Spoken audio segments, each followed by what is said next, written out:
այդ արարողակարգերը անել, կարող եք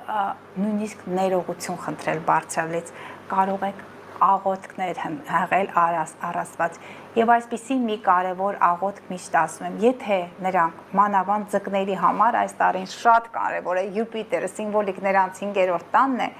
սիրելի ձկներ եւ սիրելի հայրենակիցներ, եթե ձեր բաղձալի երազանքը երեխա ունենալն է, ապա կարող եք այս աղոթքը ասել. Տեր Աստված, պարգևիր մեզ հոգեպես, ֆիզիկապես, մտավոր, առողջ երեխա, ների մեր գիտակցված եւ չգիտակցված մեղքերը, ազատիր կարմայի կապանքներից, որովհետեւ հենց Սատուրնը գտնվում է ձկների կենդանակերպում, հենց բարձրալը, հենց վերին ուժերը կարող են թույլ տալ Յուպիտերի հետ այդ դրական դիրքով կատարվի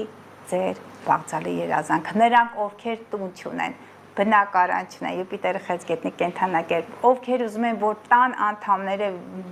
միասին լինեն, վերադառնան, նրանք, ովքեր ունեն փակ տեղերում մարդիկ, ձկները դա փակ վայրերն են, մեկուսացման վայրերն են,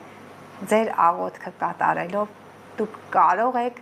նրանց տուն վերադարձի ճանապարհը ապավել եւ հուսամ, որ մեր հայրենակիցները գտնվելով այդ գերության մեջ ձեր հզոր աղոթքի միջոցով եկեք ամսի ես այդ օրերն եմ ասում 4-ին եւ 5-ին առավոտյան 8-ին բոլորս իրար հետ աղոթենք հանուն մեր գերիների վերադարձի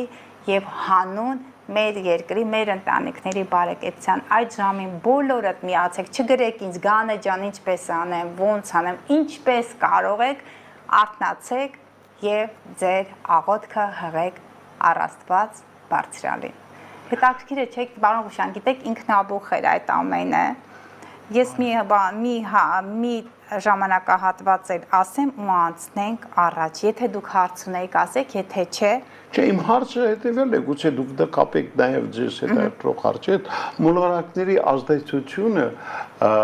մեր կյանքի վրա ընդհանրապես։ Ահա։ Լավ, քանի որ մենք մինչև այդ հոկտեմբերի կեսերը խոսեցինք, հաջորդ կեսի դրական մոլորակային դիրքերի մասին կրկին կխոսեմ։ Փաստորեն ասում եմ 5-ին 6-ին ձկներում, 10-11-ը այդ ինֆորմացիայի հետ կապված, մնացածը արդեն իսկ հոկտեմբերի երկրորդ կեսի հաղորդման ժամանակ։